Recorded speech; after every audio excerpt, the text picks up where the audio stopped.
భారతీయుడు 3 సినిమా ఎత్తిపోయింది. భారతీయుడు 3 ఏదే అనుకుంటున్నారా? గేమ్ చేంజర్, పెద్ద బండ.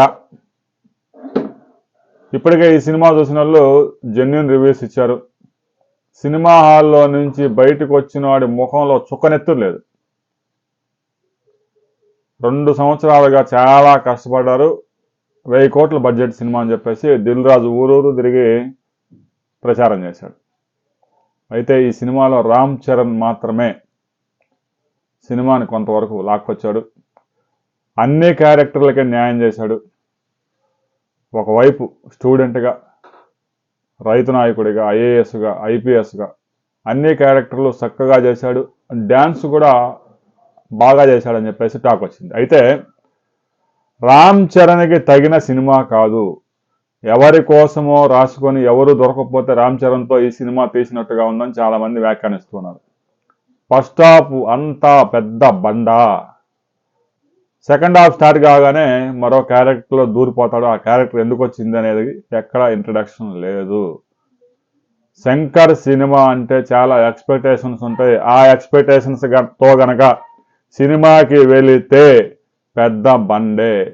కనీసం యావరేజ్ కూడా ఆడే అవకాశం ఏమాత్రం లేదు అని అమెరికా నుంచి ఆల్రెడీ ఇప్పటికే రెండు షోలు అయిపోయినాయి కాబట్టి ఇక్కడ కూడా రివ్యూస్ వచ్చినాయి.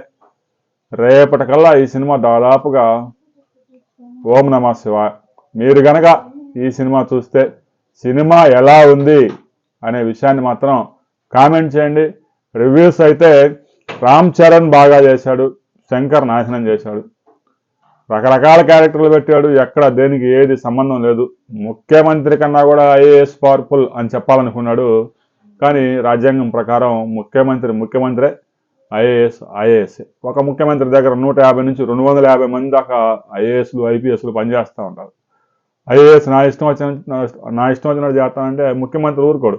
వెంటనే ఒక 10 నిమిషాలు తీసి పనికిరాని పోస్టులోకి ఎత్తాడు, లేదంటే అలా జిఏడికి అప్పచెబుతాడు.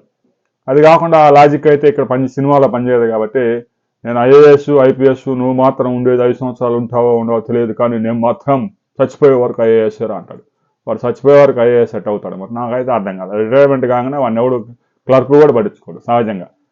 ఇక పదవిలో ఉన్నప్పుడైనా ముఖ్యమంత్రి అంటే ఐఏఎస్ఏ, కానీ ఐఏఎస్ అక్కడక్కడ కర్ణాటకలో ఒక ఐఏఎస్, మహారాష్ట్రలో ఒక ఐఏఎస్, ముఖ్యమంత్రి చెప్పినా ఏం లేదు దున్నేసిందని పేపర్లో అక్కడక్కడ వార్తలు వస్తూ ఉంటాయి, వీడియోల్లో వస్తూ ఉంటాయి. అవి చూసి శంకర్ సినిమా తయారు చేసుకున్నట్టుగా ఉంది. కానీ ఒక హీరోయిజాన్ని మాత్రం ఎలివేట్ చేయలేకపోయాడు. రకరకాల క్యారెక్టర్లు పెట్టాడు, ఏ క్యారెక్టర్కి న్యాయం చేయలేదు.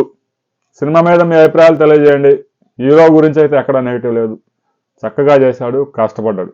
శంకర్ మాత్రం రామ్ చరణ్ని ఒక తొక్కాడు. శంకర్కి అయితే ఇది చివరి సినిమా. రామ్ చరణ్ అయితే రామ్ చరణ్ కెరీర్లో కొన్ని సినిమాలు పోయినాయి కాబట్టి ఆరెంజ్ లాగా ఈ సినిమా కూడా ఆ లిస్టులో చేరుద్ది. కెరీర్కి వచ్చిన నష్టం ఏం లేదు. నెక్స్ట్ ఇక బుచ్చిబాబు ఆదుకోవాల్సింది రామ్ చరణ్ని. మీ అభిప్రాయం కూడా కామెంట్ చేయండి. వీడియో నచ్చితే లైక్ చేయండి, షేర్ చేయండి, సబ్స్క్రైబ్ చేసుకోండి.